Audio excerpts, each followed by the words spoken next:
Arrival at the Blue World. The shuttle slid out of slip space with a shudder that rippled across the hull. Outside the viewport, a sphere of blue and green swam into focus, rotating slowly against the endless void. Earth. To the alien students gathered at the wide viewing deck, it was breathtaking. The oceans glimmered like liquid crystal, the continents sprawled in shades of emerald and gold, and white clouds curled across the surface in painterly swirls. It looked almost too vibrant to be real. Professor Vaynar hissed Yurix, a lanky insectoid student with translucent wings. "This is the Killworld? Surely there is some mistake." The professor's frilled crest pulsed an amber warning, a sign of patience worn thin. "The classification is correct. You are gazing upon a Category 7 hostile biosphere, the only one in the galaxy to give rise to a star-faring species." Murmurs broke out among the students. A few snorted in disbelief. Others leaned closer to the glass, wide-eyed with awe. Their homeworlds had long been tamed, stripped of dangers and smoothed into stable ecosystems. Earth looked wild, raw, untamed. "Doesn't look so deadly to me," muttered Corlin, a reptilian youth with polished scales. He flicked his tongue in faint amusement. "I see oceans, clouds, plants. Not much of a kill world." The professor's crest flared scarlet. "Then you are blind. That blue water? It hides predators large enough to swallow you whole. Those clouds? They carry storms with winds strong enough to rip apart cities. And those green swathes of land? They crawl with carnivores, poisons, diseases, all evolving in endless competition." Several students shifted uneasily. Others chuckled, still unconvinced. Their shuttle dipped lower into the atmosphere. At once, turbulence struck. The craft shivered violently, rattling the seats. Outside, lightning arced between swollen thunderclouds. Rain slashed the windows, roaring louder than any engine. What is this?" cried Vela, a delicate avian, clutching her feathers tight. "Merely weather," said the professor grimly. The students had no reference for this. Their worlds were placid. Rain, when it existed at all, came in gentle drizzles. Winds were mild breezes. Here, nature itself seemed to be at war. "Relax," the pilot's voice crackled over the intercom. "This is a mild storm. Perfectly survivable." Mild? To the aliens, it felt like Armageddon. The shuttle swayed side to side, and every flash of lightning threw their reflections into stark relief against the glass. At last, the storm broke. The clouds thinned. Below stretched endless green forests broken by jagged mountain ranges. A river glittered like a silver vein cutting across the land. "There," said the professor. "The Terran Welcome Center. Your first step on the Kill World." The shuttle descended onto a clearing reinforced with metal plating. The engines hissed, the ramp lowered, and humid air rushed in. It smelled sharp, earthy alive. One by one, the alien students filed out, their translator collars blinking softly.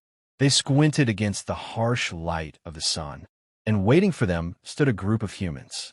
The aliens froze. They had seen Holos, of course. They had studied physiology charts. But nothing prepared them for the reality. Tall, muscular bipeds with confident postures and weathered skin. Their eyes were sharp, scanning, calculating. They looked predatory. The human in front smiled, a strange baring of teeth that made half the aliens recoil instinctively. "Welcome to Earth. I'm Dr. Elena Ramirez. I'll be your guide." Her voice was smooth, yet it carried a strength the students couldn't miss. She gestured toward the forest beyond the landing pad. "This planet may look beautiful, but don't be fooled. It's dangerous. That's why you're here. To learn." "Learn what?" Yurix buzzed nervously. "To understand why Earth is called a kill world," Dr. Ramirez said simply. The aliens exchanged glances. Some bristled, some trembled, others feigned indifference. Corlin stepped forward boldly. "I still fail to see the danger. The storm was unpleasant, but hardly lethal. My people would laugh at such conditions." The human scientist chuckled. "Give it time." As the group was escorted toward a facility carved into the edge of the forest, The aliens couldn't shake the feeling of being watched. Birds screeched in the canopy. Something rustled in the undergrowth. The air buzzed with unseen insects. Every shadow felt alive. Inside the Welcome Center, a massive screen displayed footage of Earth's most extreme environments. Hurricanes tearing apart coastlines, volcanoes spewing fire, blizzards swallowing entire towns. The students sat rigid in their seats. Still think this world is harmless? Professor Vaynar asked softly. No one answered. Dr. Ramirez folded her arms. This is just the beginning. You've survived orbit and a mild storm. Tomorrow, we'll take you into the wilderness. There, you'll see why my species grew teeth, claws of metal, and wills of iron. Her eyes glinted as if she relished their unease. Welcome to the Killworld, students. I suggest you pay attention. Your survival may depend on it. The room fell silent. For the first time, the alien students began to suspect they were in over their heads. Lessons in survival. The next morning, the alien students gathered in the clearing outside the Welcome Center. The human guides stood ready, dressed in durable clothing and carrying gear slung across their shoulders. The aliens, in contrast, wore sleek academy uniforms ill-suited for the dense forest ahead. Dr. Elena Ramirez clapped her hands together. Today's lesson is simple. A short trek into the forest. Nothing dangerous, at least not for us. The alien students muttered among themselves. Corlin, the reptilian youth, flicked his tongue in annoyance. A forest walk? That is hardly educational. You'll see, Dr. Ramirez replied. Her eyes held a mischievous glint, as though she knew something they didn't. The group set off beneath the canopy. Sunlight filtered through the leaves, painting shifting patterns on the ground. The air was heavy with scents, wet soil, pollen, and the faint musk of animals. The aliens were unsettled. Their worlds had no such chaos. Everything was regulated, cultivated, safe. Yurix buzzed his wings nervously. Professor, why does everything smell so aggressive? Because it is, said Ramirez. Plants here fight for survival, just like animals. Many release chemicals into the air, some to attract, some to repel, some to kill. Take a deep breath, and you're already inhaling a cocktail of warfare. The aliens froze mid-step, their frills, feathers, and antennae bristling. To them, breathing was meant to be safe.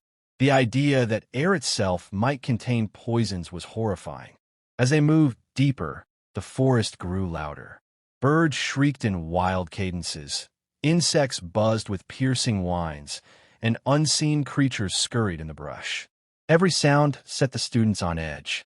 Then, without warning, a long, mournful howl echoed through the trees. The aliens stiffened. What was that? Vela, the avian, whispered. Wolves, Ramirez said casually, as though naming an old friend. Pack hunters. Smarter than you'd think.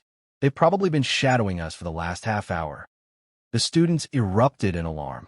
Some reached for their translators, others for emergency beacons.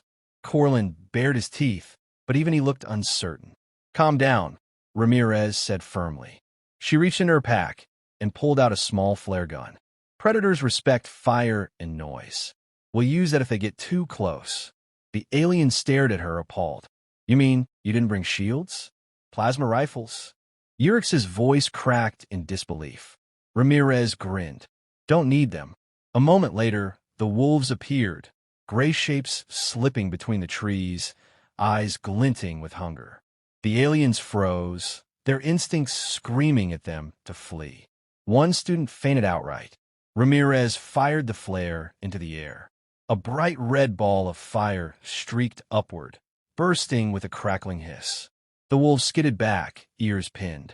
With a few more shouts and a loud banging of metal against a tree, the humans drove the pack away. The forest fell silent again. The aliens, however, were trembling. Why? Why would you live here? Vela stammered. Why not abandon this cursed planet? Ramirez knelt beside her, her expression unreadable. Because this is our home, and because surviving here made us what we are. The trek continued. Hours later, they reached a stream where the group stopped to rest. One of the human soldiers, a tall man named Davis, began clearing brush with a machete. The blade slipped, and a deep gash opened on his palm. Blood welled instantly. The aliens recoiled in horror. "He's going to die," Yurix cried, but Davis only grunted. He wrapped the wound in cloth, squeezed it tight, and continued working as if nothing had happened. The aliens stared in disbelief. That injury would be fatal on my world," whispered another student. Ramirez nodded. "Most species don't clot. Humans do. Our blood seals itself when cut. Broken bones knit back together. Even our organs are redundant.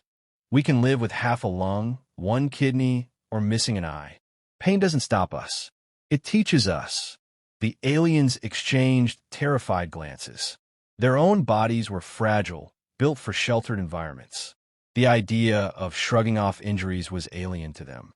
As the group turned back toward the welcome center, Corlin walked in silence. His arrogance had drained away. At last he muttered, "I thought humans weak, with your soft skin and lack of natural weapons. But perhaps the greatest weapon is endurance." Ramirez heard him and smiled faintly. "Now you're beginning to understand." When they returned, the sun was setting in a blaze of crimson. The aliens collapsed into their bunks, exhausted from what the humans had called a short walk. None of them slept easily that night. Every rustle outside, every cry of distant animals reminded them that they were on a planet where danger never rested. For the first time, they felt a creeping realization. Earth was alive in a way their worlds had never been, and it wanted to kill them. The trial of fire and ice. The morning began with clear skies and warm sunlight spilling across the Welcome Center's clearing. For the first time since their arrival, the alien students relaxed. The air still carried that sharp, earthy scent, but without the ominous howls or sudden storms, the forest almost seemed welcoming. That illusion shattered before midday. The ground trembled. At first it was subtle, a faint vibration under their feet. Then came a violent lurch that sent the students sprawling. The forest roared as trees groaned and split, branches snapping like brittle bones. "Earthquake!" shouted Dr. Ramirez. She barked orders at the humans, who moved instantly, grabbing gear and corralling the terrified students into a tight group. The aliens panicked. Yurix buzzed his wings uselessly, trying to lift into the air, only to be slammed down by the shaking ground. Vela shrieked as a tree crashed dangerously close. Corlin clawed at the soil, eyes wide with primal fear. "Stay together," Ramirez ordered, voice cutting through the chaos. "This isn't the first time, won't be the last. Move." To the students, the quake felt apocalyptic. Their home worlds were geologically dead. No tremors, no volcanic activity. The idea that the very ground could rebel was unthinkable. But to the humans, it was routine. They guided the aliens through the swaying forest with practiced calm, ducking falling branches and dodging rock slides until the shaking finally subsided. The group stumbled into a clearing. Steam hissed from the earth where fissures split open. One alien fainted, overcome by the heat and fumes. Another wept openly. And then came the smell. Sharp, sulfurous, choking. "Volcanic activity," Davis, the soldier, said grimly, adjusting his pack. "We need to move." Winds carrying gas. The humans wasted no time, fashioning makeshift masks from cloth and canteens of water. They handed them to the students, showing them how to breathe through the damp fabric. The aliens struggled and used improvisation. "On my world," Yurix gasped. "We would evacuate the entire continent for this." Ramirez shot him a look. "On ours, we adapt. That's why we're still here." The trek was brutal.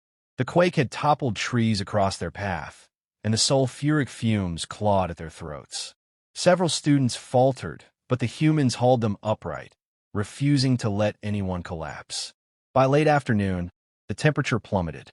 Clouds rolled in, heavy and gray, and icy rain began to lash the forest. The shift was so sudden it felt like another world entirely. "This planet is insane," Corlin muttered through chattering teeth. His scales offered little protection against the cold. "Insane." Ramirez's breath puffed, white in the chill. No, just alive. Earth doesn't care if you're comfortable. It never has. The humans build a fire beneath a rocky overhang, sparks leaping from flint and steel. The aliens huddled close, trembling, while their guides worked with steady efficiency, collecting wood, drying it, keeping the flames alive against the rain. For the first time, the students saw humans in their element. There was no panic, no despair. Even exhausted and soaked, they moved with purpose, driven by a stubborn will to endure. Around the fire, stories began to flow. Davis spoke of trekking across deserts where the heat blistered skin. Ramirez described climbing mountains where the air itself tried to suffocate her. Another soldier told of surviving an Arctic blizzard with nothing but a knife and fire. The aliens listened in stunned silence. You mean your species faced all this without technology? Vela whispered. Ramirez's eyes gleamed in the firelight. For most of our history, yes. We didn't have shields or plasma rifles. We had stone, wood, fire, and grit. Earth forced us to fight for every breath, and in fighting, we grew strong. The words sank deep. Urix's wings drooped as he realized his people would never have survived such trials. His species would have perished, huddling in fear. When the rain finally eased, the group emerged from the overhang. The forest glittered with droplets, steam rising from the damp earth. The quake scars were everywhere, split trees, cracked ground, fresh scars across the land. One student, trembling, turned to the professor. Why would humans ever stay here? Why not flee to safer stars the moment you could? Professor Vaynar's frills rippled, but it was Ramirez who answered. She looked back at the steaming fissures, then at the wide-eyed aliens. Because this planet made us who we are, Earth is not just our home, it's our forge. Every storm, every predator, every disaster hammered us into what you see today. Leave, and we'd lose what makes us human. The aliens fell silent. For the first time, they began to understand. This was no ordinary world. This was a crucible, and its children were forged in fire and ice. That night, as they returned to the Welcome Center, none of the students mocked the Killworld classification. None doubted it anymore. The arrogance that had marked their first days was gone, burned away by the quake, the fumes, and the cold. They finally understood why humans spoke of survival with quiet pride, and they feared what that meant. The Killworld's children. By their final day on Earth, the alien students were shadows of the wide-eyed scholars who had first stepped off the shuttle. The storms, the predators, the trembling Earth. Each lesson had stripped away arrogance and left only raw, sobering respect. But Earth wasn't finished teaching them. The final survey took them along the edge of a marshland, where reeds swayed in the wind and murky water gleamed under a pale sun. The humans walked with easy confidence, but the students kept close together, their gazes darting at every ripple. Dr. Ramirez raised a hand for silence. One last field study. Observe. Take notes, ask questions. But remember this. Out here, you're not observers. You're prey if you forget yourselves. The words had barely settled when the water erupted. A massive shape lunged from the shallows, scaled hide glistening, jaws wide enough to snap a shuttle's landing strut. The alien student screamed. Vela toppled backward in panic, wings flaring. Urix froze, wings buzzing in terror. Corlin's scales paled to a sickly gray. The humans didn't scream. Bear left. Form up, Ramirez barked, already pulling a flare from her pack. Davis swung a length of metal pipe, slamming it against a rock to create a booming echo. Another soldier hurled a burning branch into the predator's path. The beast recoiled at the sudden explosion of light and noise, snapping its jaws but retreating a pace. The humans pressed their advantage, coordinated like parts of a single machine. No hesitation, no collapse into fear. The aliens, meanwhile, stumbled and cowered, barely able to comprehend what they were seeing. Predators attacking predators. At last the monster slid back into the marsh, growling as it vanished beneath the rippling water. The air stank of mud and fear. Silence followed, broken only by the harsh panting of the students. "Is it gone?" Urix whispered. "For now, Ramirez said, lowering the flare. It'll be back. They always come back. That's the lesson. She scanned their pale, trembling faces. On Earth, danger doesn't stop. You don't get time to recover. You either adapt or you die. The words struck like a hammer. That night, aboard the shuttle preparing to depart, the alien students gathered in the observation deck. Earth rotated beneath them, its oceans glittering under starlight. For the first time, they no longer saw beauty alone. They saw teeth hidden in every wave, claws in every forest, poison in every breath. Professor Vaynar stood with them, his crest drooping with exhaustion. You have witnessed what few outside humanity ever see. Write your reports carefully. Remember what you have learned. Vela, feathers still ruffled, spoke first. I thought humans reckless, staying here. Now I see the truth. You didn't just endure this world, it shaped you. Yurix nodded, voice quiet. On my home, survival is guaranteed. Here it is earned, every day. No wonder your kind are what you are. Even Corlin, who had mocked Earth from the start, lowered his gaze. I thought my scale's a shield, but I would not last a single cycle here. Not against this planet. Not against its children. At the back, Ramirez leaned against the bulkhead, arms crossed. She let their words hang in the air before finally speaking. You came here asking why Earth is called a Killworld. Now you know. It's not just the storms, the predators, the disasters. It's all of it, together, hammering us without end. This planet kills the unprepared. But those who survive, we become something else. She pushed off the wall, stepping closer, her eyes hard and steady. You've seen us fight storms, bleed and heal, stare down predators twice our size. Understand this. Humans don't conquer Earth. We endure it. And endurance is the sharpest weapon in the galaxy. No one argued. The aliens could only watch as the blue planet shrank behind them, glowing softly against the void. In the silence, Velo whispered the words they were all thinking. Now I understand why they call it a kill world, and why its children are feared across the stars. The professor's frills shifted in solemn agreement, and why we would be wise never to forget it. The shuttle carried them back toward the safety of the stars, but none of them felt truly safe. Earth had branded itself into their minds, a living memory of chaos and survival. They would return to their academies, to their peaceful worlds, carrying a truth that could not be unlearned. The galaxy was vast. Many worlds were beautiful. Many species were strong. But only one world forged predators from prey. Only one world birthed survivors from every wound. Only one world raised children who laughed at danger because danger was their cradle. Earth, the kill world,